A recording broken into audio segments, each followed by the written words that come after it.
गोड गोड पुरणपोळी. मागे मी व्हिडिओ टाकला होता पुरणपोळीचा, पण पुरण कसं केलं हे त्या व्हिडिओमध्ये नव्हतं. तर म्हटलं चला तुम्हाला सांगते. आणि मला म्हणजे माझ्या मैत्रिणीचा कॉल पण आला होता की आम्हाला पुरण सांग कसं करायचं, म्हणून विदर्भ स्टाईल पुरणपोळी. चला सांगते वेळ न घालवता. 2 कप डाळ घेतली बघा फुल, आणि थोडी आणखीन घेतली ही सारासाठी. सार म्हणजे कटाची आमटी. आमच्या घरी भरपूर लागते म्हणून मी तेवढी डाळ एक्स्ट्रा घेतली. आता ही कुकरला टाकायची. साफ करून घेतली छानपैकी. कुकरला टाकल्यानंतर आपल्याला याला 2-3 पाण्याने धुवून घ्यायचं.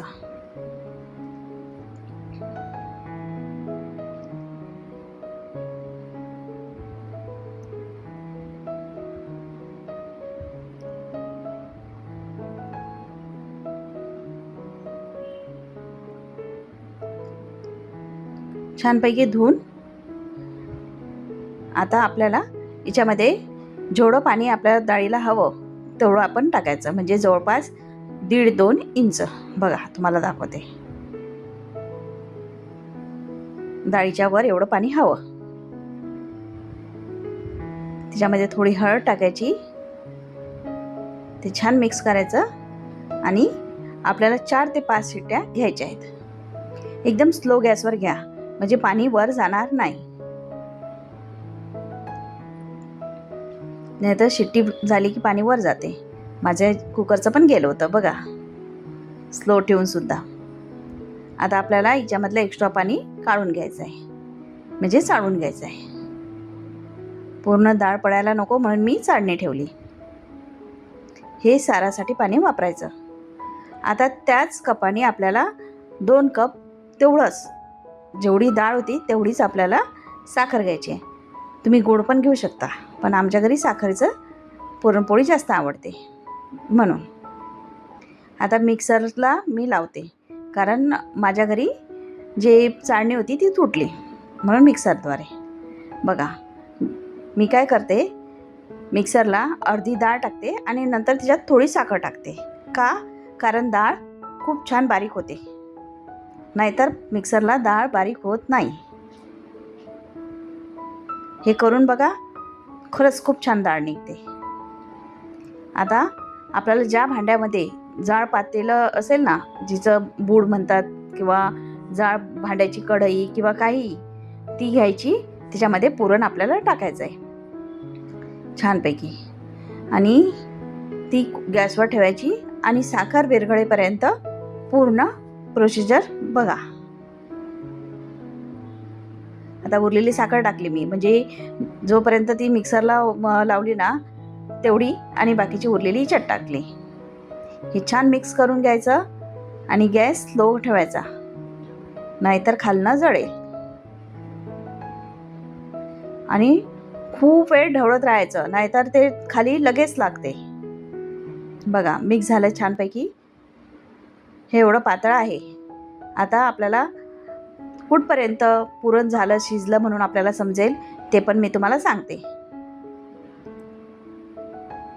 बघा कशा बुडबुड्या निघत आहेत ना, छान शिजत आहे ते आतून. जवळपास 15 ते 20 मिनटं लागतात आपल्याला. आणि घरामध्ये सुगंध इतका छान दरवळत होता ना, खूपच मस्त. बघा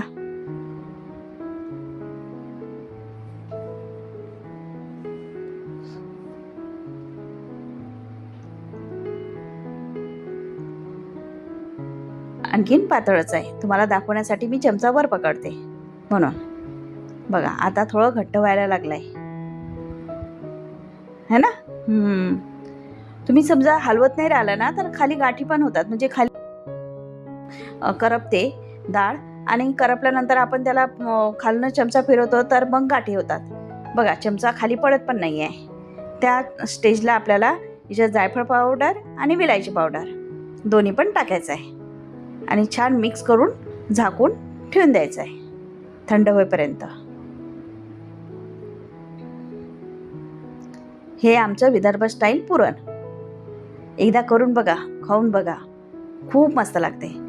आमच्या इकडे पुरण हे पोळीच्या बाहेर फुगा फुगा पडत नाही आणि जाड भरतात पुरण, म्हणजे खूप सारं. आता मी पीठ घेतलं आहे, त्याच्यामध्ये मीठ टाकलं आहे आणि तेल. पोळी नरम व्हायला हवी ना, म्हणून एक पळी तेल टाकायचं छानपैकी. आता ह्याला भिजवून घ्यायचं, कणिक मळवून घ्यायची. बघा एवढी पातळ हवी. तुम्हाला थोडी जास्त पातळ हवी तर ती करू शकता, पण मला एवढीच हवी म्हणून मी एवढे केलं आहे.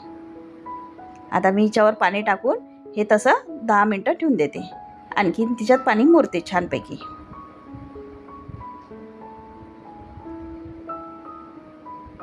बघा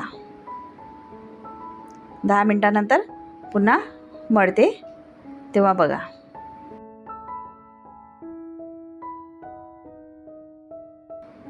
आता पोळ्या करायला घेतल्या आहेत.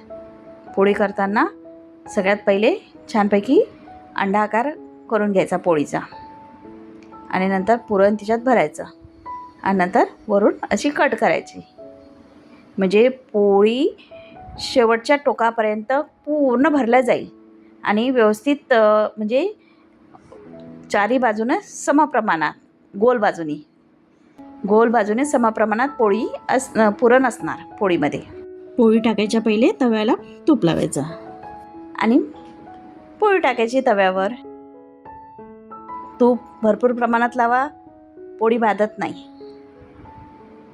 आणि खायला पण तुपासोबत घ्या बरं का. बघा वरून आपलं पुरण दिसते पोळीला. अशा सगळ्या पोळ्या करून घ्यायच्या. याचा व्हिडिओ आहे दिलेला मी.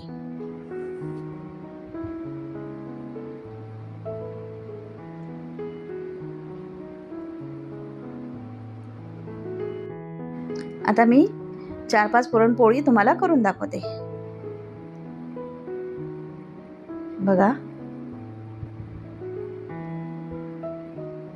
कोणाकोणाला पुरणपोळी आवडते कमेंटमध्ये नक्की सांगा, आणि कशा झाल्या हे पण सांगा.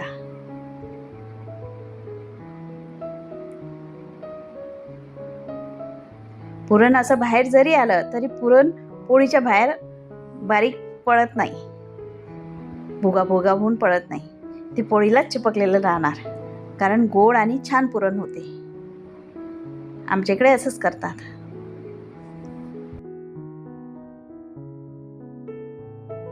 आमच्या घरी पुरणपोळी खूप आवडते, पण जास्त प्रमाणात खात नाही कोणी.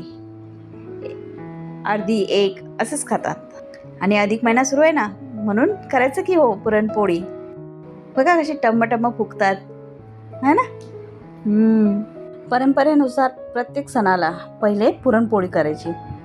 आता दिवाळी, दसरा, होळी यावेळेस करतात, आणि अधिक महिन्यात आवर्जून करतात. मी पण अधिक महिन्यातच केली, खूप दिवसानंतर, होळीनंतर. चला लाईक करा, शेअर करा, कमेंट करा, आणि हां नवीन असाल तर सबस्क्राईब करायला विसरू नका बरं का.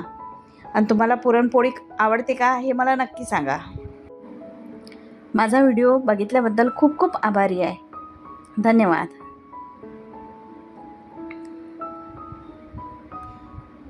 चला तर मग भेटूयात उद्या नवीन व्हिडिओसोबत, नवीन रेसिपीसोबत. बाय.